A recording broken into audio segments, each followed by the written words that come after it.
right, welcome everybody. We're going to give folks a few moments to join. We'll do a quick introduction and then we'll get started with today's presentation. All right, so my name is Bo. I'm here with Acelab's team. We're helping out with hosting today's event. We've also got Kayla from my team on here today, just supporting in the background. We're really excited to bring you today's presentation on choosing the right wood to last outdoors. It's presented by the folks at North on 60. We've got Yuill here with North on 60. They are a Canadian distributor of Kebony products, and we've got some really great information to share with you today. Before we go ahead and get started, I'm just going to give a quick introduction for folks to get to know how to find some more information about today's presenters if you're looking to learn some more after today's webinar. So everyone who's in today's webinar has a free Acelab account. You can head to acelabusa.com after today's webinar to explore some of the free resources that we've got here. We'll send over some helpful links in the chat so that you've got everything you might need on hand. Today, just want to show you how to explore some more about the folks at North on 60 and their products. So you can use this search bar at the top of the page to type in any product, any brand that you're looking for. Today, we're looking at Kebony products. So we're going to head over to the Kebony Canada page, and we'll share a link to this in the chat so that you've got it on hand. From here, you can explore some more about North on 60. You can request some more information. You can watch some great videos. And scrolling down here, you can view all of their awesome products. You can save these to your firm library, to your research folders, or to specific projects so that you can come back and reference them later on. And you can open up any of these product pages to view some more information, images, product info, all of that good stuff. You can also access downloads down here. So we'll follow up with some links in the chat. Stay tuned for that. And then other than that, before we get started, I just want to encourage folks to please feel free to submit any questions that you've got to the Q&A throughout today's presentation.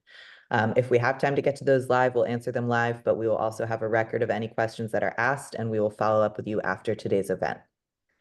All right, I think that should be it for me. So Yuill, whenever you're ready, feel free to go ahead and share your screen and get started. Okay, great.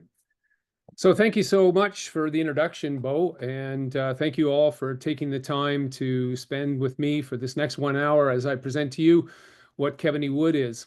I want to say a little bit about myself before we get going here.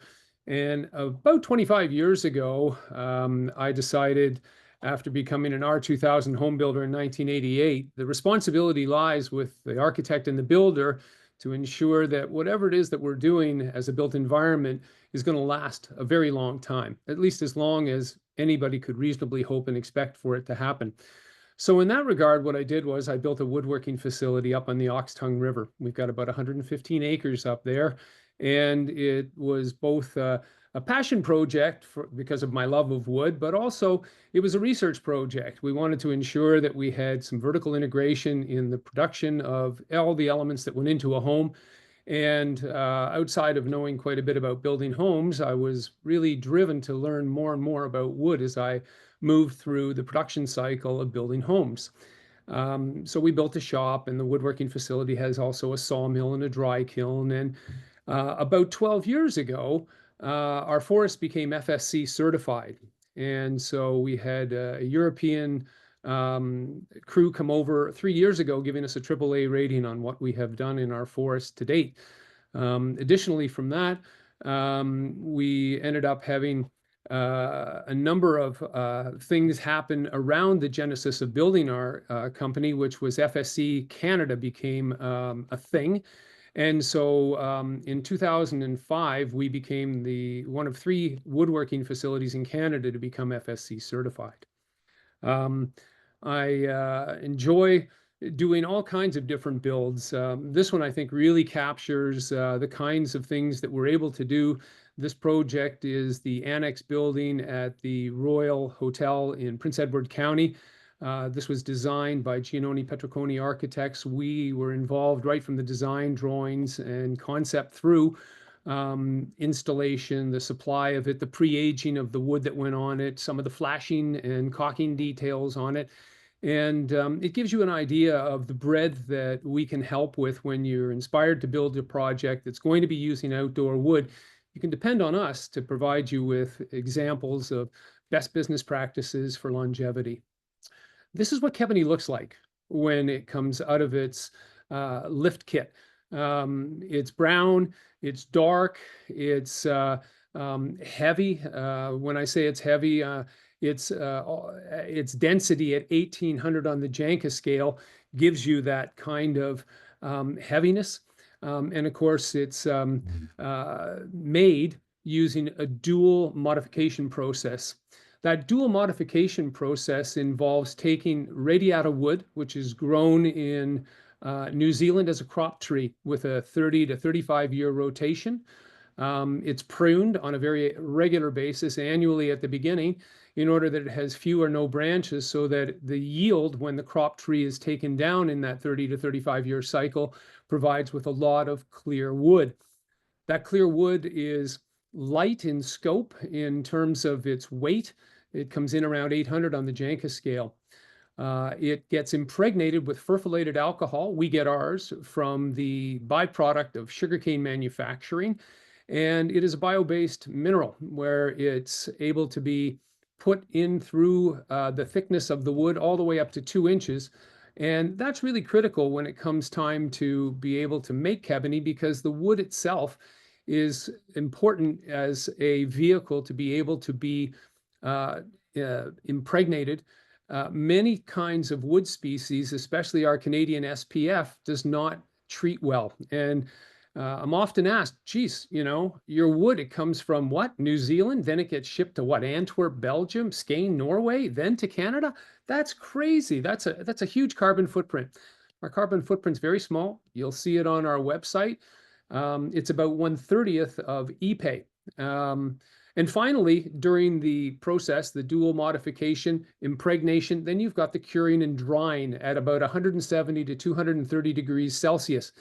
That drying and curing process ends up having the walls polymerized by the minerals in the furfullated alcohol, makes the wood heavier, harder, more dense, and much more stable and far less hygroscopic, and much less friable than other heat-treated only woods. And that's really key. I'd be remiss if I didn't mention that Mark Schneider from Fredericton, New Brunswick, he's a brilliant scientist. He's in his early 80s right now, lives still on the St. John River in Fredericton, and he's responsible for Kebony. He was working throughout the 80s, in the late 70s and early 80s in wood plastic composites. And he realized in pretty short order that that was kind of a zero-sum game where you end up getting the wood product melded with vinyls, and the chlorine that was involved in the manufacturing is a nasty byproduct and an included product in making it. At the same time as he was doing this, he was traveling around the world for conferences on science, the biology of wood, and he came across some Norwegian gentlemen who had, you know, sort of figured a way to use furfullated alcohol, but had abandoned the technology. When he found this abandoned technology, he thought that there was something to using FA, or furfullated alcohol, in the impregnation of wood to be able to make it take on characteristics that were similar to tropical hardwoods.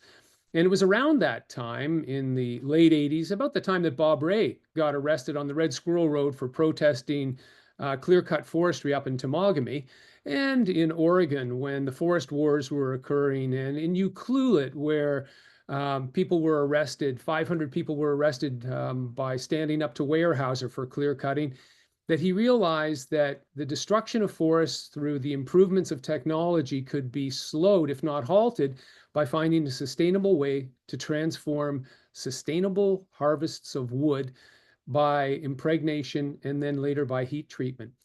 And so the first slide I just showed you was the impregnation process in our plant in Skane, and this is the drying or curing process here.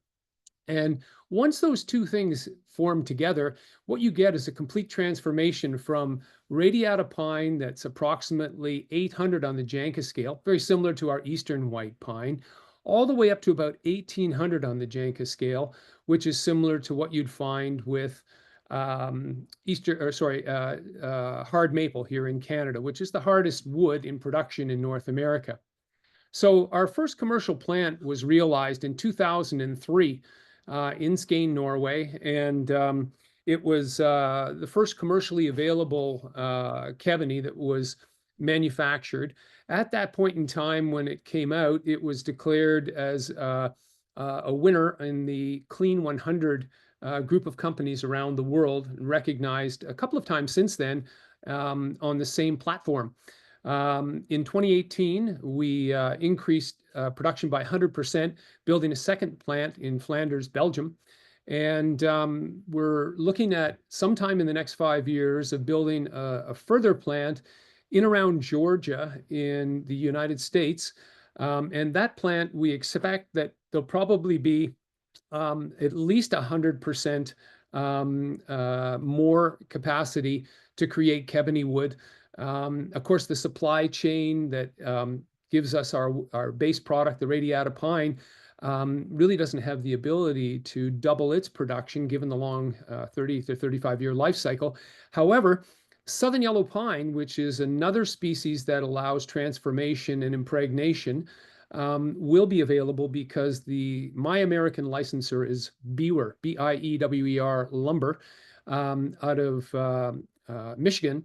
And they have a number of plants around the country, but most around Georgia, where American southern yellow pine is grown and where that wood can easily be gleaned from. And so I want to spend a quick moment just talking about what hardness means in terms of its resilience towards hygroscopicity, or wood's ability to take in and give off moisture. So it's the amount of force required per square foot to have approximately a ½ inch stainless steel ball pushed halfway into the wood being tested. For reference, Eastern white and Western red cedar comes in around 350. Our Eastern white pine, Pinus strobus, is around 600. Hemlock comes in around 750. Cherry around 900. Red oak, 1100. White oak, about 1300. And then our hard maple at about 1800, which is about where Kebony comes in at after transformation. And then some other species to throw in there. The red balau we'll show you later, tropical hardwood at about 2200. And then, of course, Ipe, the hardest wood that's in production worldwide, at about 3,400 on the Janka scale. This is a tract grown in New Zealand of radiata pine. And for reference, this is what our white pine looks like here in Canada. The two are, virtually the same looking tree. But the big difference is that radiata pine has got the ability to take in chemicals because of the pits in their cell walls staying open. This slide shows you about the microscopic structure of wood, and it talks in detail about how it is that fluid transport, the xylem and phloem on the cambium, in between the cambium and the bark layer, exists. And these intracellular fluid transport holes that are known as pits, they close within 48 hours of the death of a tree here in Canada on our spruce pine firs. However, radiata pine and American southern yellow pine, the pits remain open, making treatment easy. And that's important because the dual process of impregnation and then heat treatment provide that extra layer of lack of hygroscopicity, and they increase the elasticity of the wood, which doesn't occur when you're only heat treating the wood. When you're only heat treating the wood, you get wood that's far more friable. And it's that friability that is at issue with heat-treated woods. These last two slides, really what we're trying to show you here is that hyphae fungi can grow on just about anything that remains wet for a longer period of time. And so when you have small checks in wood and water sits in it for a period of time, you'll end up getting in shoulder seasons freeze-thaw action that expands those checks. The wider they become, the more likely they are to either crack or adapt some hyphae fungi, which will start to eat away at the wood. That's what you get when it's dry after the wood has been eaten away by the fungi. And this is what you get on a piece of heat-treated only radiata pine. And you can see how it has broken apart. And that's because the cell walls have collapsed. And that's what I mean by friability, in that it can chip, it can crack, And Kebony is unlikely to do this because of the impregnation. I want to draw your attention now to what Kebony wood can mean and be available into most people that are looking across Canada to buy it. We carry decking in 4 different formats. The piece on the left is known as our double edge groove deck board. It's approximately 20 millimeters by 140 millimeters. It's fixed by one of 3 methods. We always recommend using the step clip method. We like it because you don't need to use a joist topper, because the step clip strips, which are ABS UV stable, go across the top of the joist, and they act like a joist topper, a bitumen coated tape that's often used and should be used in every deck application, most especially with deck boards that last a long period of time, tropicals, Kebony, thermally modified ashes.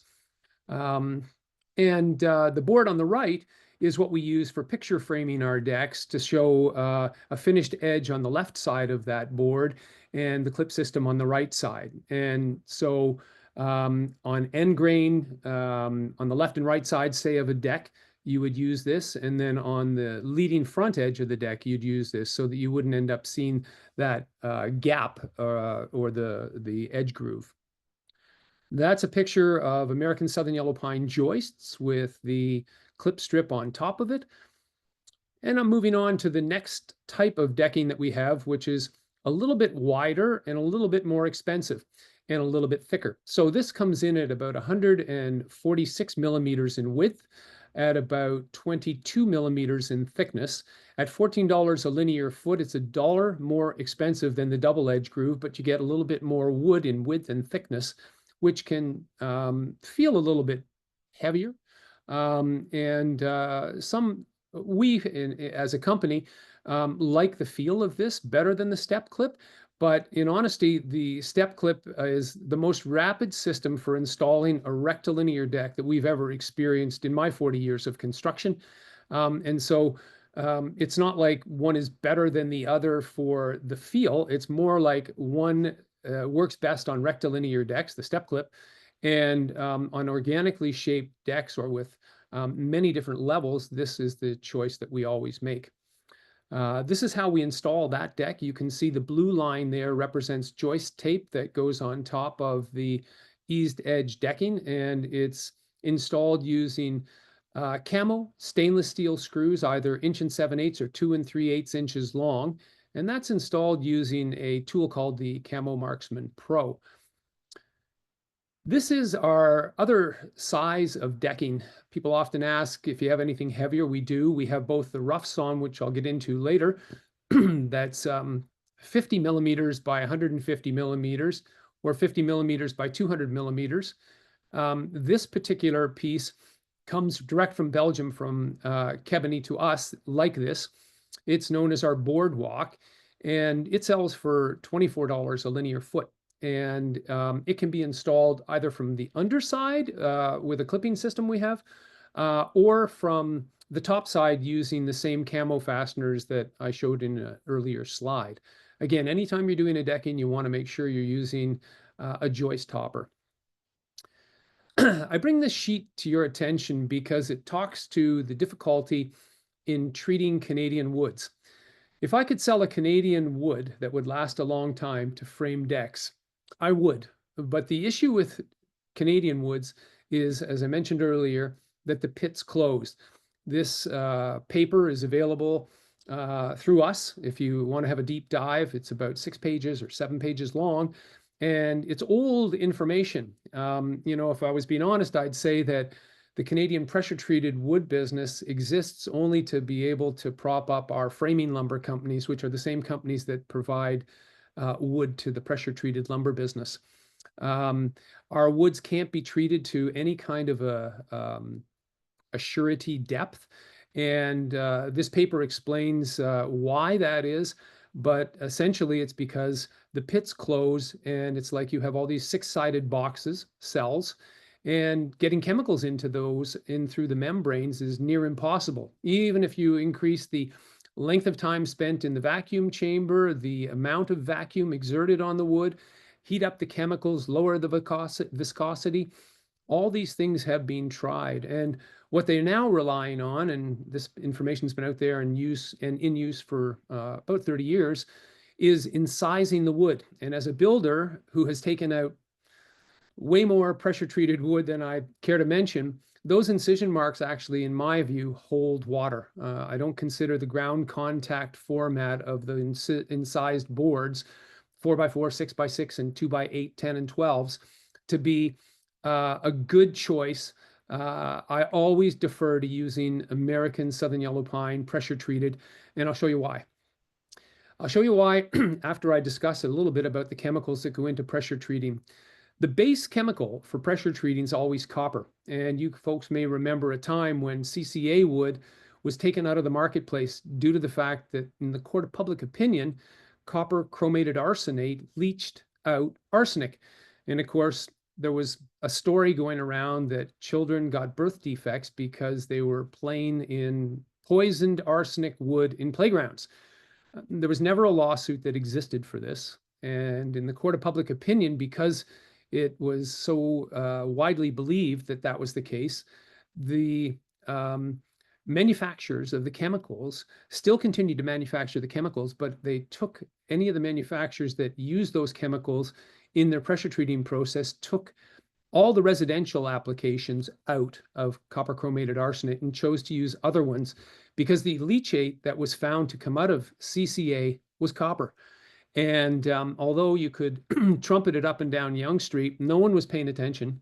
And so it's still the most widely used preservative in the United States and in Canada for all the industrial, commercial, and institutional usages. Telephone poles, marine pilings, crane mats, these kinds of things are still today used with copper chromated arsenate. And the folks that developed these chemicals years ago, some of them still alive today, will swear that this is still far and away the best preservative. But because of its threat in the court of public opinion, you will never find it in any of the residential lumber. Instead, what you'll find is micronized copper azole, and you'll find it all, pretty much looks like this product, which is the sienna flavored decking. I'll go back a little bit. You can see the difference in gradient here, and you've got the different types of impregnation rates here. Starting at the bottom, you've got untreated southern yellow pine, and moving up from that, 0.25 PCF is pounds per cubic foot retained after treatment, then 0.60, then 2.5. So I'm going to go to the next slide. Here's a piece of a 2x4, which is a Canadian 2x4. And you can see how much preservative is in this product. It's 0.25 of a pounds per cubic foot. And all labels, all pressure treated wood is supposed to have a label on the end grain of each piece of wood indicating what it is that it's been treated with and what the retained composition is. And so in Canada, the most amount of chemical you can get in a piece of spruce pine fir is 0.8 pounds per cubic foot, which you'll find in large format, ground contact, 4x4 and 6x6. And in some of you won't even find that. But ostensibly, the most amount that you can get in a piece of American Southern Yellow Pine is 4.2 pounds per cubic foot in a 2x8, 10, 12, or a 4x4 or 6x6. So you're looking at, compared to this 2x4, somewhere close to 20 times the chemical impregnation. And as you can imagine, because the copper's still in the wood after that long, or rather, there's still that much in the wood, that you're not going to get insect and fungal infestation. And so here we've got a fence board, a 1x6 on the bottom. It's Canadian fence board. It doesn't even look like it has ever been treated. And then above it, you've got a ground contact 2x6. You can see the untreated amount. On the left side there, you've got roughly 2 inches of full treatment, and above and below the untreated area, and then an inch to the right. And so the closer you get to the pith of the tree, the center of the tree, that's quite rot resistant all on its own. And so, but the cell walls that stay open in the other areas you can see have been fully treated. That's ground contact. That's how much copper azole, micronized copper azole goes into it. And because of the micronizing of the copper treatment that goes in there, the leachate on the new formulas are less than the leachate on the old copper chromated arsenic. Yeah, this is what can happen when you get water infestation. And so, as a rule, we don't attach decks to homes, not for any other reason than it's a better idea to have the two of them working autonomously from one another, but also just you don't need to find out that a detail was forgotten or missed and the kind of results that can happen. I'm going to move on to our next product offering, which is in our cladding. Our cladding has 5 different offerings that we have here in Canada. There are a few others that are available in the United States, and I'm more than willing to bring them up if there's a project that would require them. We also manufacture a number of these siding products at our facility where we buy the 1x6 or the 1x8 rough sawn, and then we run them through our profiler. And in doing so, we end up making, a lot of different kinds of profiles, custom for architects' preferences.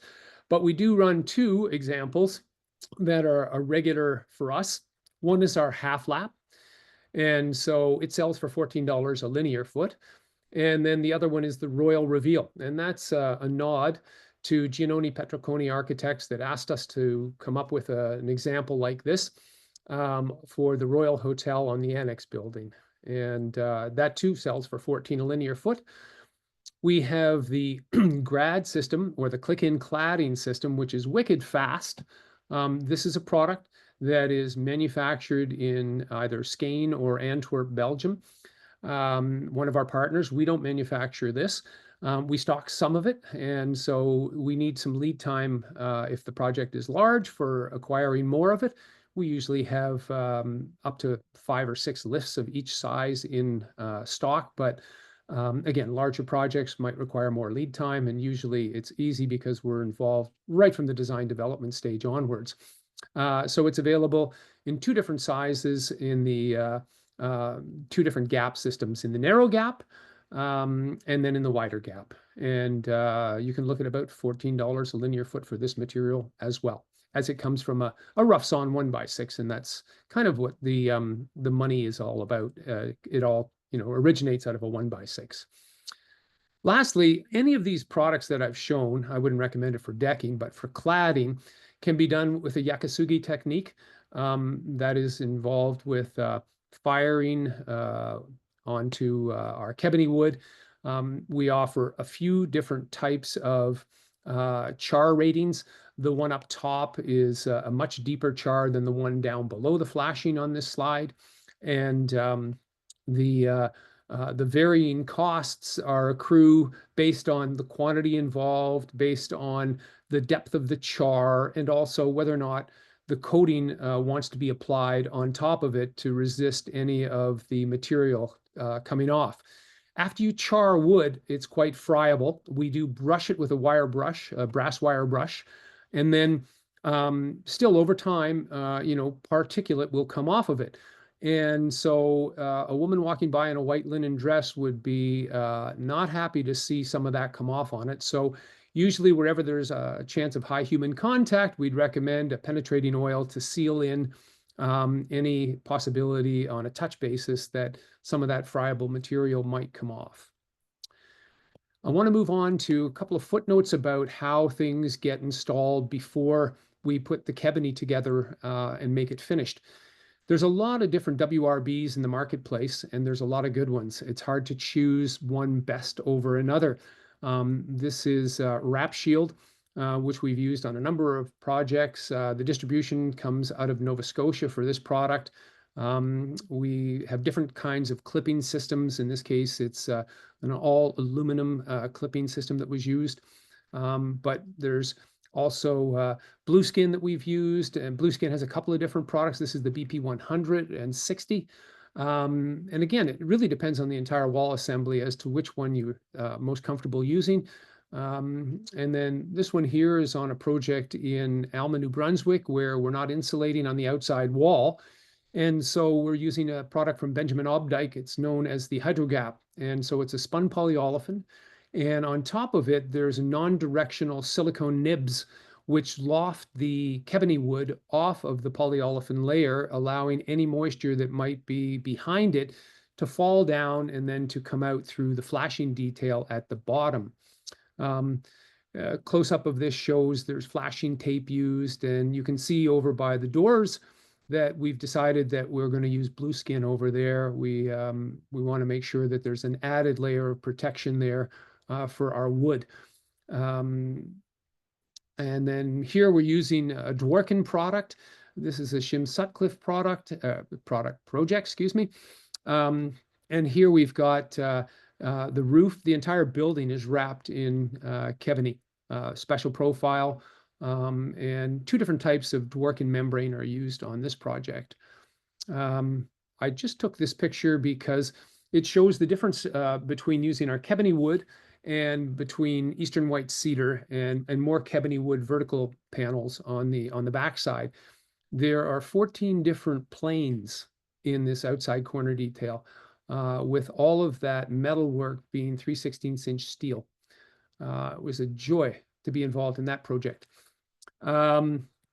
This here looks like it might be an error, but in fact, in 5 to 7 years, we're going to look a genius, because the light gray Sikaflex caulking is going to be about the same color as Kebony. And when you first put it on, it's like, oh, it's kind of a contrast, and it's not what most people would want to see.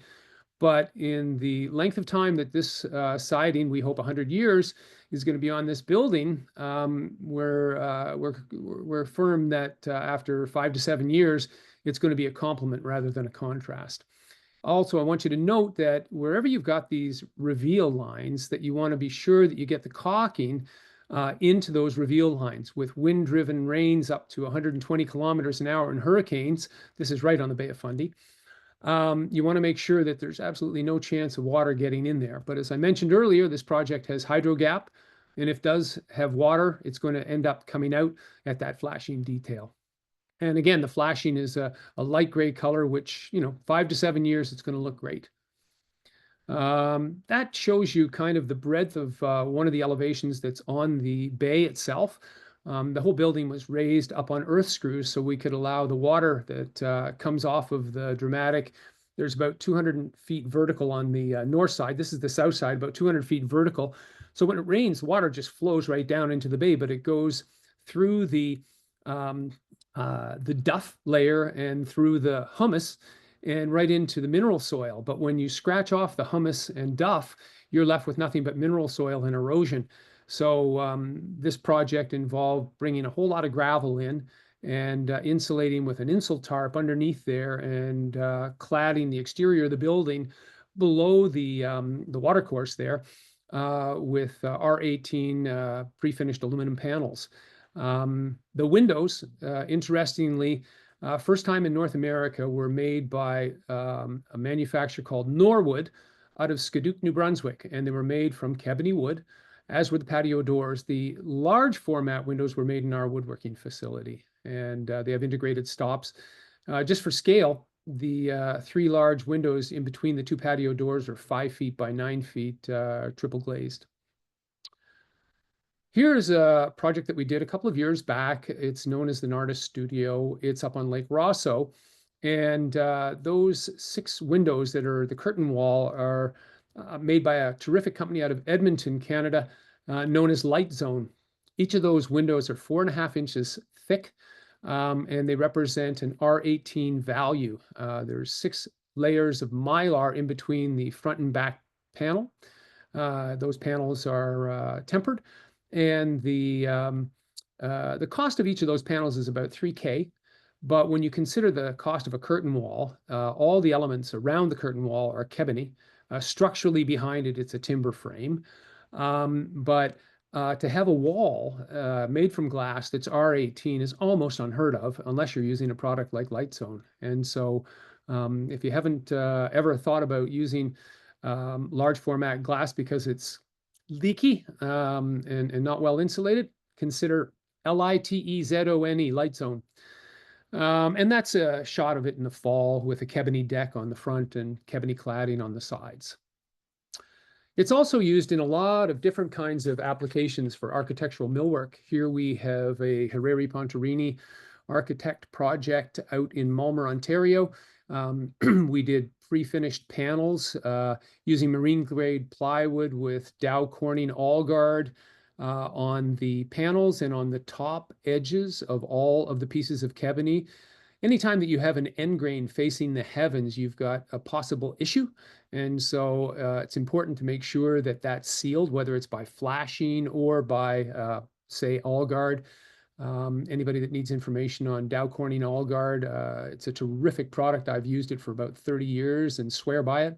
I have a building beside me that I did around my home on Markham Street here in Toronto, and we painted it with 2 coats of Allguard 32 years ago, and haven't had to paint it since. Haven't had to do a thing with it. And so here we're using the larger format 2x6 as pergola battens. And then the installation was stainless steel screws above so that you wouldn't see any of the metal fasteners. About 2 years after we became the licensed distributor of Kebony 8 years ago, we were reached out to by the Niagara Parks Department, who had these historical benches that were made from cypress that they took apart every year, brought them inside, and spent hundreds of hours restoring every one of these benches every year. And, you know, they'd prime, they'd paint, they'd scrape, they'd sand. And so we did a prototype for them one year. We let it sit out over the winter time. And then the next year, we entered into an agreement with them to make 100 of these over the course of 3 years. And they are just a terrific looking thing and a terrific lasting thing. In order to bring the cost down, instead of using Kebony throughout that large format piece at the top header, we used, yes, American Southern Yellow Pine treated to UC 4.2. We glued all of it up, and then we glued the Kebony profiles that we made in our shop to that, and created that piece, that single piece that fits in there. And then another project that we've done with the City of Montreal, we provided them with about $500,000 worth of Kebony for park benches. This is one of 3 examples of park benches that they've done. So we send them the product, the Kebony product that's cut to size and pre-drilled, and then they have their fellows install them over their cast aluminum bases. This is the kind of 100-year example that cities and infrastructure projects really need. We are working with a number of other site furnishing companies selling them Kebony for their benches. It's used in planters and in screen applications. It's too bad this isn't a spring or summer shot, because you'd see the beautiful purple wisteria that grows all over this. But we can make the screen size to any size format, whether it's tight lattice privacy for you know, the side of a fence, or a topper on a fence, or underneath a front porch. But again, none of this requires any maintenance on a vertical. You can see, though, that there is a little bit of green algae forming on some of these boards, and it does face north. And there's also a tree that grows up through a pool building there that shades it. And so in the springtime, a little bit of trisodium phosphate and warm water, and that's gone. It's great for signboards, and this is up at the Friday Harbor Lake Club. As you guys are probably all aware, Structurecraft is one of the gems in the Canadian building business.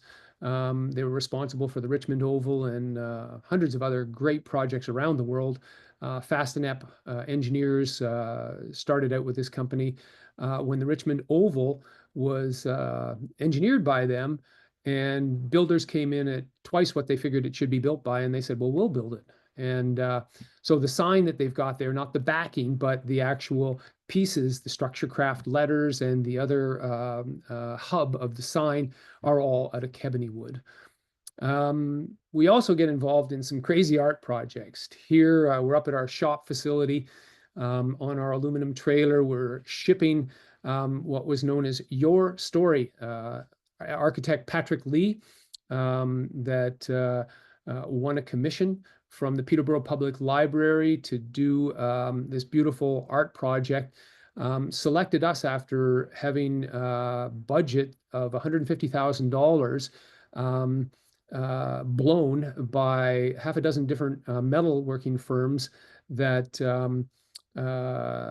came in at twice and three times the cost. And so he gave it over to us. We'd done quite a bit of work in the past with them, and we underwrote to do it, despite all the objections by everybody that ever worked for me. My shop manager and all the staff were like, no, forget it, Yuill. This isn't going to work. 2,100 crazy pieces, and you got to put it all together. Forget it.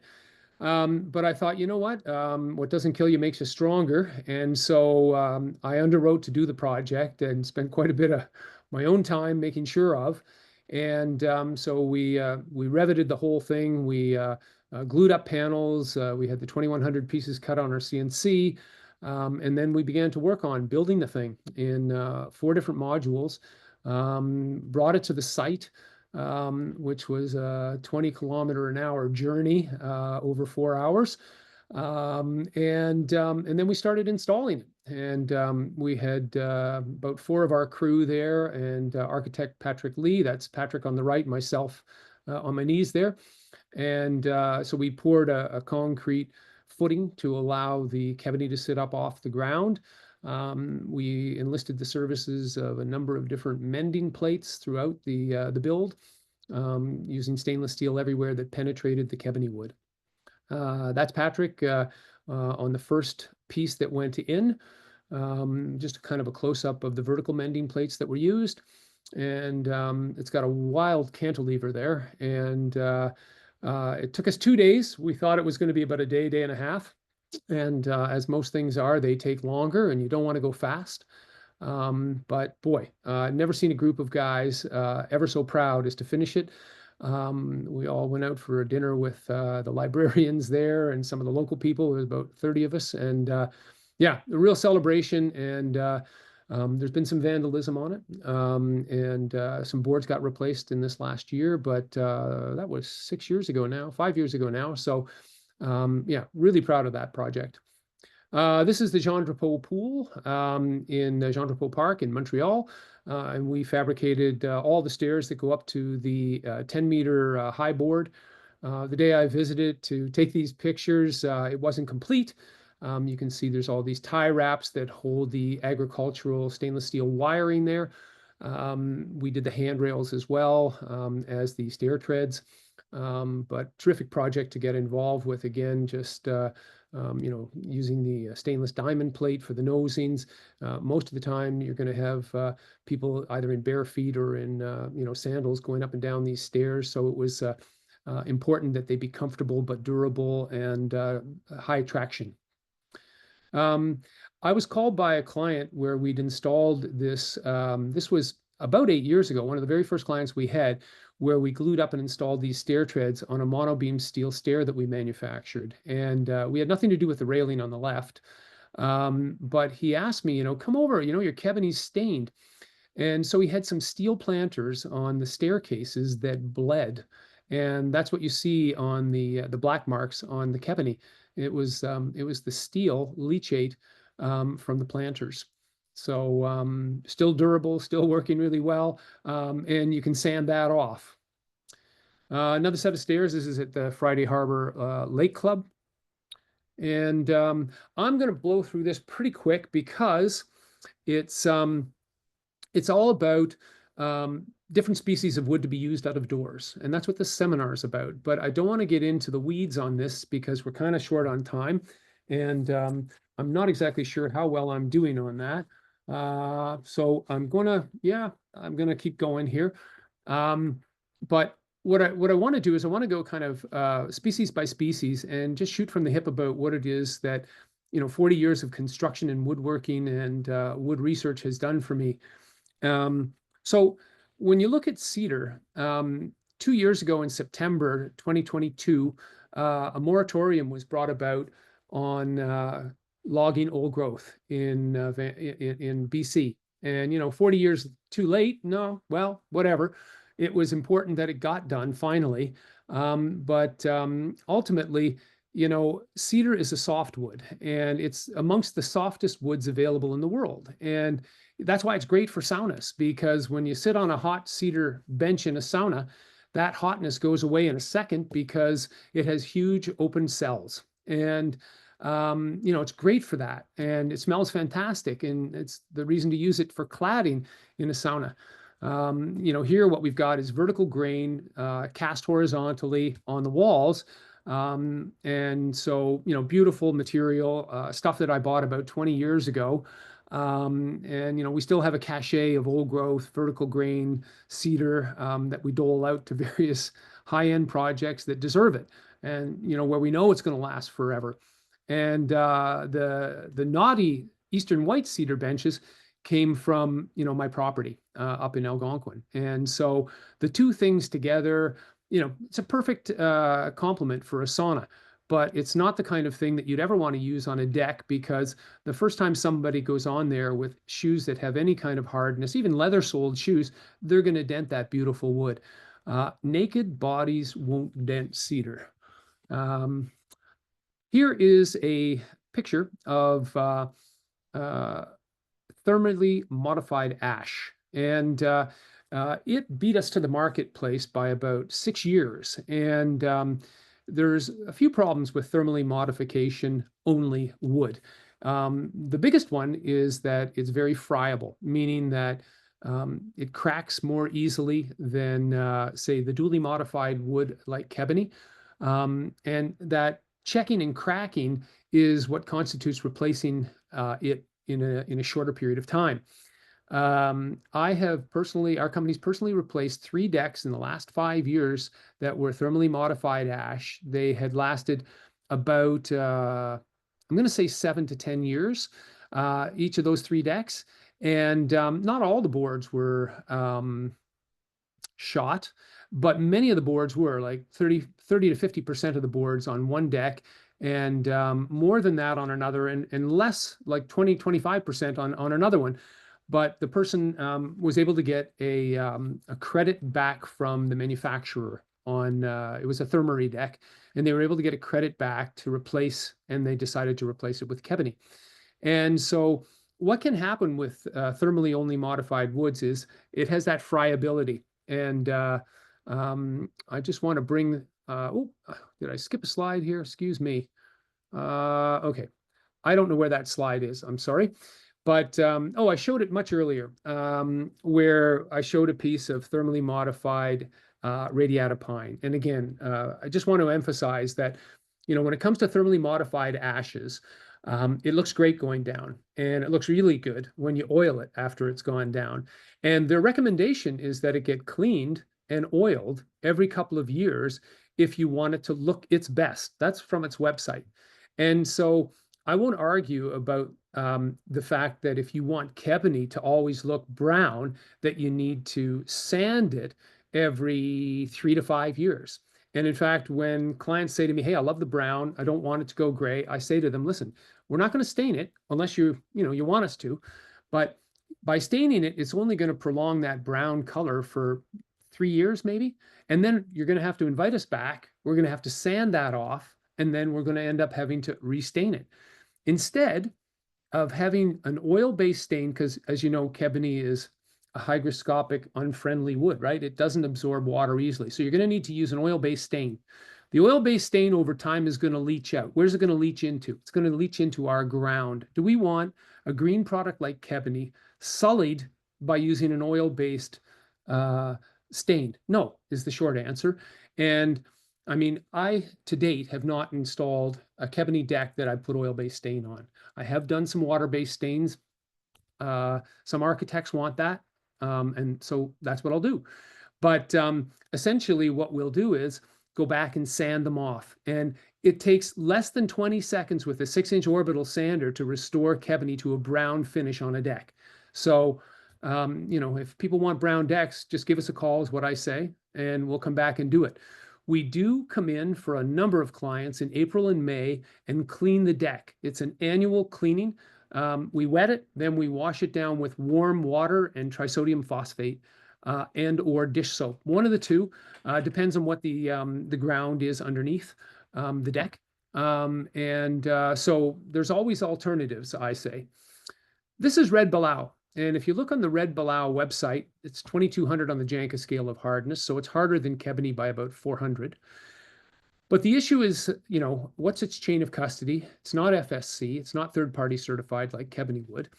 And you can see there's quite a different color gradient. So when you're installing Kebony, every stick looks, pretty much the same as far as color goes. And when I say pretty much the same, I'm just going to say the same. And so it weathers, very, very, very similarly, each board. And the thing about Balau is they recommend that every year you clean it and oil it. Sounds to me like a lot of maintenance. So when you're looking at the upfront costs of any product, you need to look at the total cost of ownership. And you'll find that deep in the weeds of that TCO chart that I introduced earlier and said I wouldn't spend a lot of time on. Akoya. So Akoya is a great product. It's got the biggest, longest warranty in the outdoor wood market, but there are some hitches with the warranty. And they recommend that you, especially with any wood products that are manufactured using it, that it gets primed and painted 2 coats. So, if it's primed and painted 2 coats, that doesn't sound like supply and install and forget about it. It sounds like supply and install and paint it, or factory coat it. They even recommend factory coating ahead of finishing on site. The other aspect of Akoya is that they too use radiata pine. And so it starts out at about, as I said, 800 on the Janka scale. And in Kebony, it gets transformed to 1800. With Akoya, it comes out at about 850. So it's still very soft, as soft as sort of hemlock. And therefore, in my view, certainly for heavy traffic, ICI, institutional, commercial, industrial work, definitely not for a decking product. For siding, sure. But again, if you're using it for siding, do you want that on your building as siding? Probably not. Probably you're going to want to stain it. So if you're going to stain it, you're going to restain it sometime. And so the minute you get into a restain job, it's expensive. 2 more aspects with Akoya.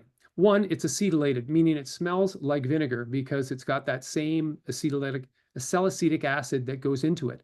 And so for the first year in the summertime, when it rains and the sun comes out, your back deck's going to smell like vinegar. That's no word of a lie. The next thing is it all comes rough sawn. It doesn't come finished. So whatever it is that you buy Akoya as, it comes rough sawn, and then you need to mill it. So we do mill a lot of rough sawn Kebony, and that's no issue to us. And so maybe, having Akoya is no issue having to have it milled, but it's something to consider. Finally, we're at ePay. So you can see today I'm wearing my Say No Way to ePay t-shirt. So we did a white paper on ePay almost a year ago now. And we finally, got rid of all the misinformation that was out of there. And we have our white paper on our website. I'm as guilty as the next builder who did high quality decking with ePay 25 years ago. I stopped using it 8 years ago when we were named the distributor of Kebony in Canada.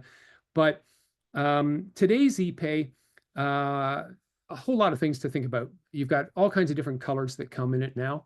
You've got a difficult time finding straight, flat, non-crooked Kebony.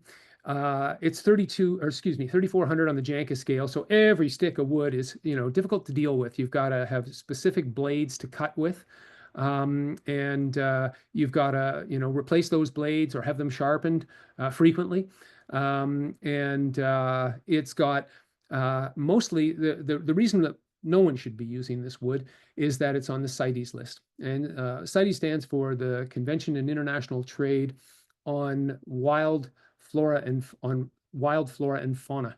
And so in November of 2022, it went on to the Appendix 2 list, and which means that it was slated to become an endangered species.